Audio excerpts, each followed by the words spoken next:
Assalamualaikum warahmatullahi wabarakatuh. Perkenalkan, nama saya Salsabila Fira Candika dengan NIM 24011050116. Jadi hari ini saya akan menjelaskan bagaimana cara melakukan pendaftaran merek dagang secara lengkap, mulai dari pengertian, manfaat, syarat, prosedur, hingga tips penting sebelum mendaftar. Sebelum masuk ke teknis pendaftaran, kita harus memahami dulu konsep dasarnya. Merek itu bukan sekedar nama atau logo, tapi identitas hukum dari suatu usaha. Kan banyak ya orang berbisnis tuh udah bertahun-tahun tapi mereknya belum didaftarkan. Nah, akhirnya ketika usahanya sudah besar, terus tiba-tiba ada orang lain yang mendaftarkan duluan, ya pemilik asli bakal kalah dan terpaksa harus mengganti nama usahanya. Karena itu, pendaftaran merek adalah langkah awal yang penting sekali dalam kewirausahaan. Dasar hukum yang mengatur pendaftaran merek di Indonesia adalah Undang-Undang Nomor 20 Tahun 2016 tentang merek dan indikasi geografis. Jadi semua prosesnya sudah ada aturannya dan tidak bisa sembarangan. Nah, secara hukum, merek dagang adalah tanda yang bisa ditampilkan secara grafis berupa nama, logo, simbol, huruf, angka, warna, atau kombinasi dari semuanya. Fungsinya adalah untuk membedakan barang atau jasa yang kamu miliki dari barang dan jasa milik orang lain. Contohnya kayak kata teh pucuk harum.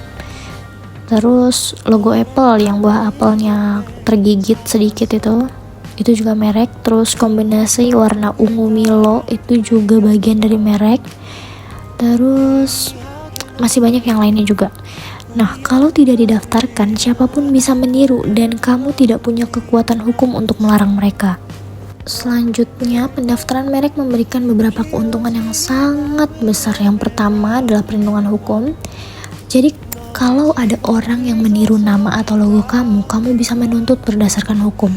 Tanpa pendaftaran, kamu gak bisa punya hak eksklusif itu. Terus yang kedua, menghindari plagiarisme.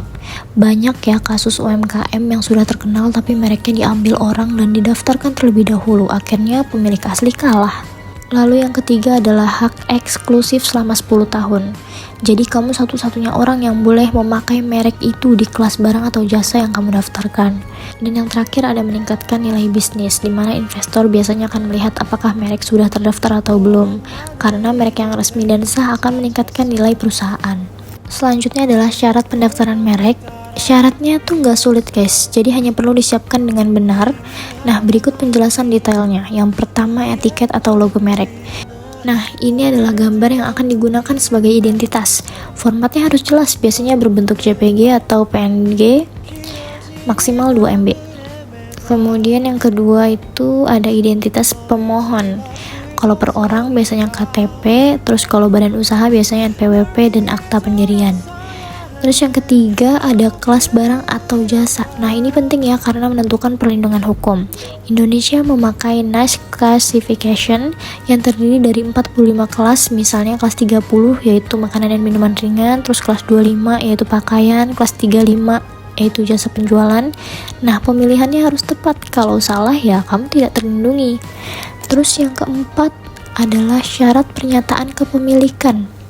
Isi suratnya menyatakan bahwa merek tersebut benar milik kamu dan tidak meniru orang lain. Dan syarat yang terakhir yaitu bukti pembayaran. Tanpa ini ya permohonan tidak dapat diproses. Selanjutnya yaitu prosedur pendaftaran. Nah, ini tuh bagian terpenting. Aku bakal jelasin super detail step by step kayak kamu lagi bimbingan resmi di DJKI. Jadi langkah pertama adalah membuat akun. Masuk ke situs DJKI di dgip.go.id, lalu masuk menu e-merek, terus daftar akun dengan email aktif.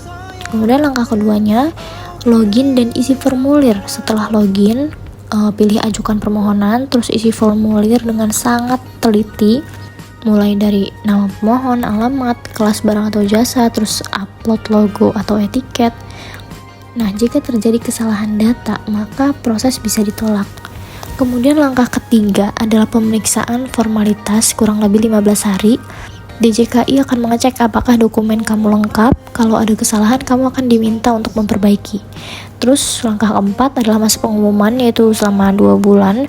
Nah, merek kamu akan diumumkan ke publik. Jika ada pihak yang merasa keberatan, mereka boleh mengajukan sanggahan. Terus langkah kelima adalah pemeriksaan substantif, kurang lebih 6-12 bulan.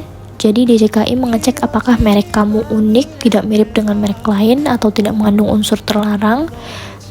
Kemudian langkah yang terakhir adalah penerbitan sertifikat. Kalau lolos semua tahap, kamu akan mendapatkan sertifikat merek secara elektronik. Ini adalah bukti bahwa kamu resmi menjadi pemilik merek tersebut. Kemudian pada masa berlaku dan berpanjangan, sertifikat merek berlaku selama 10 tahun dari tanggal penerimaan. Sebelum masa berlaku habis, kamu bisa memperpanjang untuk 10 tahun berikutnya. Dan begitu terus tanpa batas, asalkan mereknya masih digunakan. Nah, ini ada tips agar mereknya tidak ditolak. Ini bagian yang sering diremehkan padahal sangat penting. Yang pertama, jangan memakai nama yang terlalu umum. Contoh roti enak, minuman segar itu pasti banget ditolak. Terus hindari meniru merek terkenal meskipun sedikit diubah. Kalau dianggap punya kemiripan pasti ditolak.